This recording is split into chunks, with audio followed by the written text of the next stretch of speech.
nagsabing madali lang maging housewife. Easy lang daw yung nasa bahay ka lang, nag-aalaga ng bata, naglilinis ng bahay, nagluluto. Aba, yung akala mong madali, napakahirap niyan. Dahil yung mga gawain na yan, araw-araw mong dapat gawin. Ulit-ulit. Walang katapusan. Tapos, pag nagpahinga ka dahil pagod ka na, ang nakikita ng iba ay yung pagpapahinga mo.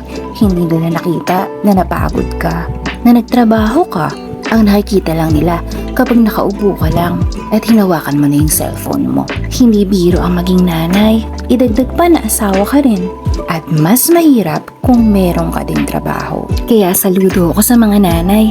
Kasi kahit hindi mo sila swelduhan, nagtatrabaho sila para sa pamilya nila. At kahit hindi mo sila bigyan ng overtime pay, kapag puyat sila sa pag-aalaga ng kanilang mga anak, hindi sila nagsasawa sa pag-aaruga sa mga ito. Dahil para sa mga ina, ang kapalit ng kanilang hirap at pagod ay masasayang ngiti sa mga labi ng kanilang pamilya.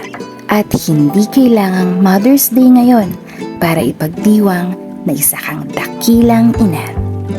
Salamat sa iyong pagmamahal. Naway patuloy kang maging biyaya para sa pamilya mo. Masayang araw para sa lahat ng mga nanay sa buong mundo. Housewife lang daw ako. Aba, baka kapag siningil kita sa talent ko, di mo kayanin. Alam mo bang teacher ako ng mga anak ko? Minsan entertainer din. I can sing, I can dance, ganon. Nurse din ako kapag may sakit sila. Chef din ako. Yaya, housekeeper, dishwasher. Laundry woman din. Masahista din ako sa mister ko. Aba, masahe pa ng 500 per hour na. Hanapan din ako ng mga nawawalang gamit. Alam ko lahat kung nasaan. Accountant din ako sa pagbabudget, o diba? Wala pa dyan yung pagpapadede ko sa anak ko. Compute mo nga kung magkano na monthly sahod ko. Kung singilin kaya kita.